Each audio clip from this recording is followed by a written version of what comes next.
of Songtsen Gampo Buddhist Center of Cleveland.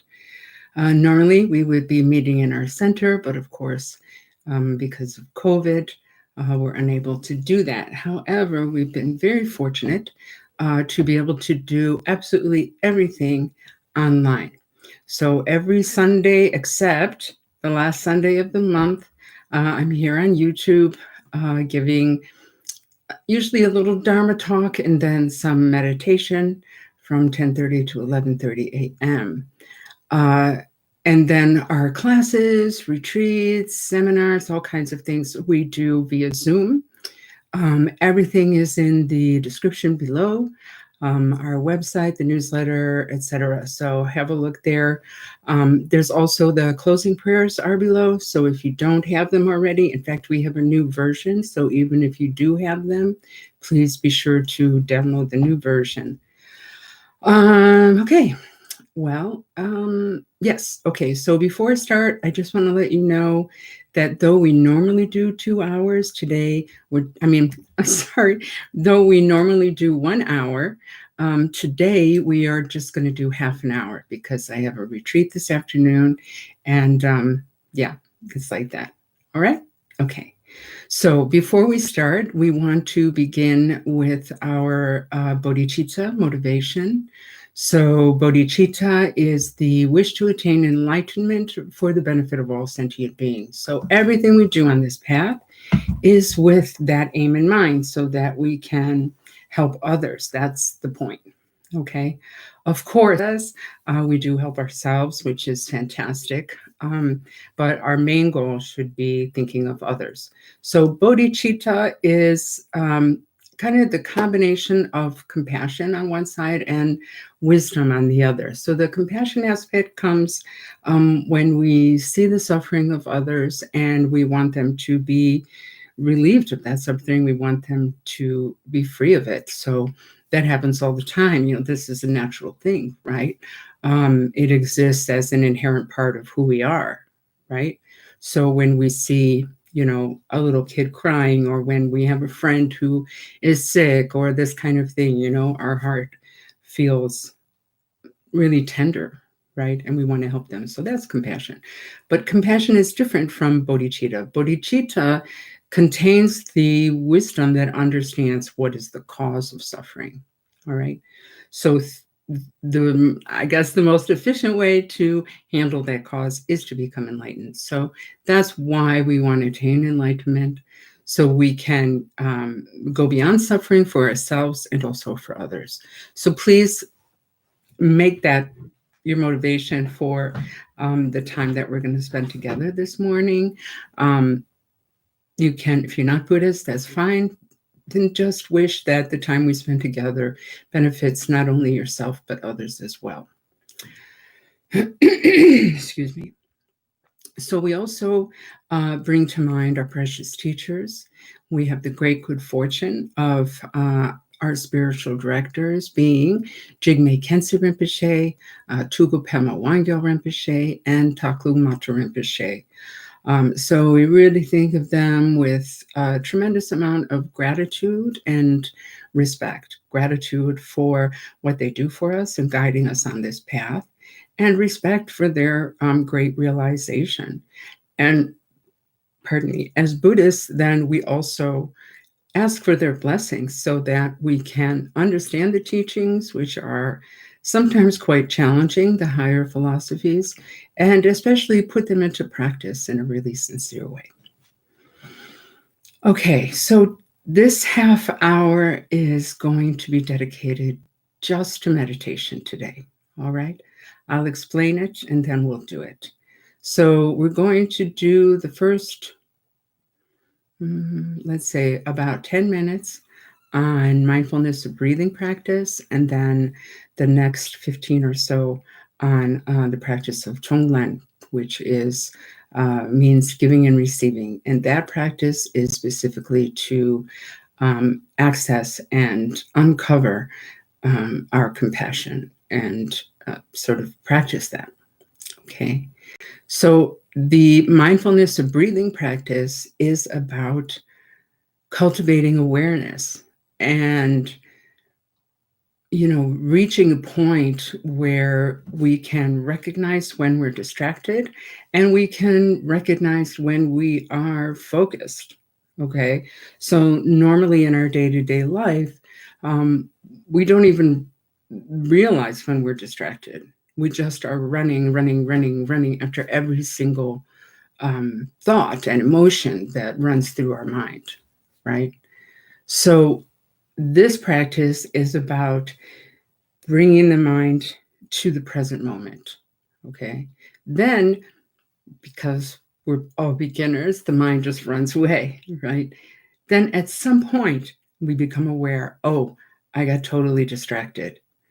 Then we bring the mind back. Okay. We bring the mind back to the breath, focus on the breath again. And then again, at some point, the mind runs away.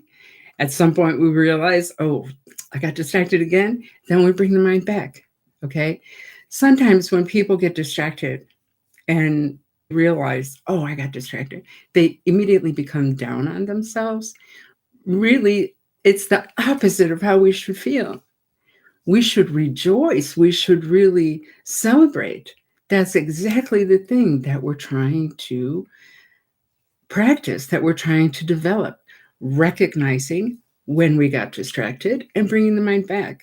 So when we realize, oops, I got distracted, we should be like, cool, I realized it, and then come back to the breath. Okay. All right. So now I will explain how to do this practice. Okay. So the first thing is, if you're sitting in a chair, just put your feet flat on the floor. Okay. If you are if you're sitting on the floor, just cross your legs in whatever way is comfortable for you. Okay. The rest of the description of the posture is exactly the same. All right. So your hands should be either palms down on your knees, palms up, just resting on top of the other like that. Doesn't matter which hand is on top, just whatever you're more comfortable with. Or with your fingers on top of each other and your thumbs touching like that. Okay. That's like the most formal way. Ignore my wonky thumb. Okay. All right. So all of that is in your lap. Then your arms should be relaxed. So you're not holding them in, you're not holding them out, just relaxed. Okay. So, yes, the main thing is that your back is straight. All right. Everything else can be different, but your back should be straight. But just, like that. Not like that. Okay. Just straight. The other thing is your shoulders should be a little bit back. So what really works for me that is very, very helpful is I just roll my shoulders back one time. And just doing that, I can feel my whole chest open up. Okay. Back of the neck should be straight, chin tucked in a little bit, mouth closed but relaxed, breathing through the nose, eyes open, looking slightly downward. So to get a comfortable downward gaze, like you don't want to be staring at your nose, right? You don't want to go cross-eyed, okay? So just look straight ahead and then just lower your eyes a little bit, all right? So that's the posture. And this posture is about supporting the mind in meditation, okay? Because there's, of course, a connection between the mind and the body. All right. So now that we have the posture, we want to bring our awareness to the sensation of the breath coming in and out of the nose. So you want to focus sort of towards the end of your nose, end of your nostrils. Okay, so let's do that for a moment.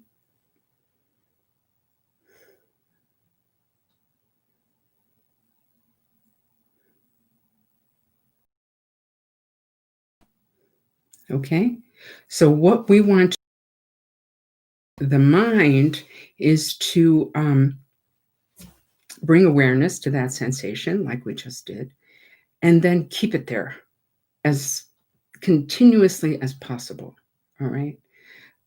But don't try to like grasp it, grab at it, be very tense about it. Okay. Just gently, gentle awareness of the breath. My favorite example of that is like a butterfly on a swaying flower. If you see a butterfly on a swaying flower, it's not crushing the flower, is it? It's just resting on top of the flower very gently, but it's going with the flower and the breeze. All right. So that's the kind of gentle, light touch of awareness that we want to have on the breath. Meanwhile, there's a lot going on in our mind, right? There's the whole environment that we're in, okay? The various noises that come up, traffic, the kids, I don't know, some neighbor blowing their leaves, all kinds of things. We're not trying to block it out, okay? We don't get annoyed, oh, I don't know, whatever sound is really bugging me, just let it be there. It doesn't matter, okay? We include everything in our mandala. Then we just focus on the breath. So what do we do with the thoughts? The thoughts are just coming and going like clouds in the sky, and we don't run after them. That's it. We don't engage in them. Just let them be there. Arise, dwell, disappear, arise, dwell, disappear. And as I said earlier, when we get distracted because we did run after a thought, because that is our habit, it's a really strong habit. As soon as we realize we got distracted, oh, yay, I realized, bring my mind back to the breath. Okay, so actually, we're going to miss Tonglen practice today because I talked for 10 minutes, so we don't have a lot of time. But if you want to learn about Tonglen, there's at least 4 different videos in our videos here, so you can just go back, look at those, and be guided in Tonglen meditation. Okay? All right, so I'm going to ring the gong to start and also to finish. Okay? All right, let's begin.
Now you can begin to count the breaths, counting either every inhalation or every exhalation up to a total of 10 complete breaths. So the reason we count is because it helps us to realize more quickly when we've gotten distracted, because suddenly we realize, oops, I lost count. Okay. So, maybe you get to 4 and then the mind goes running off after a thought. Okay. As soon as you realize that, oh, I don't even know where I was, just start again at 1. All right. And that might happen like every 15 seconds, depending on where you're at. For me, when I started this meditation a long, long time ago, like 30 years ago, excuse me, it took me, I think, like more than a month of practice, maybe more than that, to get beyond 4. So, some of us are like that. So don't be discouraged, just understand it's a practice. Okay, just like any other, like learning to play the piano or learning a new language or practicing, your swing or whatever it is. All right, takes time, takes trying over and over again, failing over and over again, and eventually it becomes easier. So don't worry about it. Okay, so we're going to start from 1 to 10. If you get to 10, just come back to 1. If you go beyond 10, it's another form of distraction. So as soon as you realize you're at 15 or what have you, oh, yeah, okay, just 1 to 10, come back and start again at 1. All right? So let's begin that now.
Check your posture. Make sure your back is straight. Make sure you're not leaning. And then just bring your mind back to the breath.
Okay.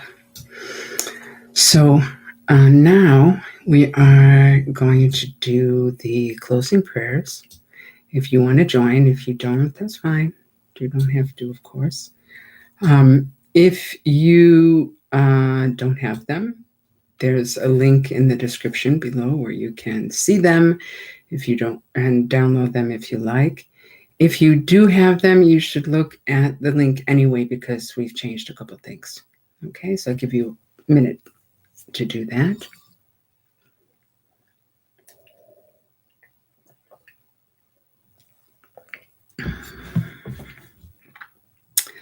All right. So the first one, a prayer to Parnashavati. We're just going to do in English one time, and then we'll say the mantra below 3 times. Lady, Holy One, enlightened and compassionate, appear now as the leaf-clad goddess, healer of disease. Do not turn away, but in compassion take myself and all the beings of this age of 5 generations.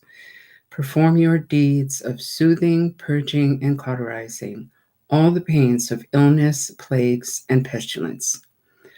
Om Pishatsi Padana Shavari Sawa Sola Prashamanaye Soha. Om Pishatsi Padana Shavari Sawa Sola Prashamanaye Soha. Om Pishatsi Parnashavari Sawa Zola Prashamanaye Soha. Now the long life prayers. First one for His Holiness the Dalai Lama. These next 3 we're going to say just in Tibetan. Kanri wawe kowe shinkam su pendan de wa malu juene. Generous he want and sing yam so ye shape kya kapa tu thank you she. Om Swasti Jigme Rabjam Se Chinab Ki Kense Dukadun Sin Nudan Chok Subsumishi Doje Taten Chin Tender Mempe Chineta Shi Sho. Om Swasti Tsela Gyamsa Chinab Chinjune Lunsin Takse Gyurchu Pema Wang Songsum Nadre Gyalpo Tatene Lachen Tender Shaitan Taige Sho. Next page. First one here, we're going to say once in English and once in Tibetan. The rest we will say, this first one here in English, okay? We pray for the good health of the lamas. We pray for their precious lives to be long. We pray for their activities to spread and increase. May we be blessed never to part from them. The next one we say in English and Tibetan, and the next 3 just in English, and then one time the 100-syllable mantra. By this merit, may all attain omniscience, may defeat the enemy, wrongdoing. From the stormy waves of birth, old age, sickness, and death, from the ocean of cyclic existence, may I free all beings. Sonam di tamche zikbani, chobne nyepe dranam pamche shing, keka nachi balon trupaye, sipe sole droa sho. May bodhicitta, precious and sublime, arise where it has not yet come to be, and where it has arisen, may it never fail, but grow and flourish ever more and more. As long as space endures, as long as sentient beings remain, until then may it too remain and dispel the miseries of the world.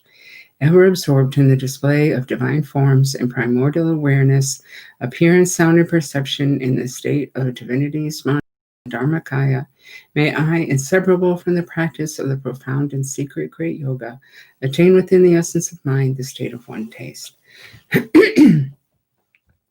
Om Vajra Sattva Samaya Manupalaya Vajra Sattva Tenopa Tishta Trito Me Bhava Sudokayo Me Bhava Subokayo Me Bhava Anurakto Me Bhava Sarvasiddhi Me Prayatsa Sarvakama Sutsame Chitam Shriyang Kuruhum ha ha ha ha ho bhagavan Savatata Gata Vajrama Memunsa Vajri Bhava Maha Samaya Sarva.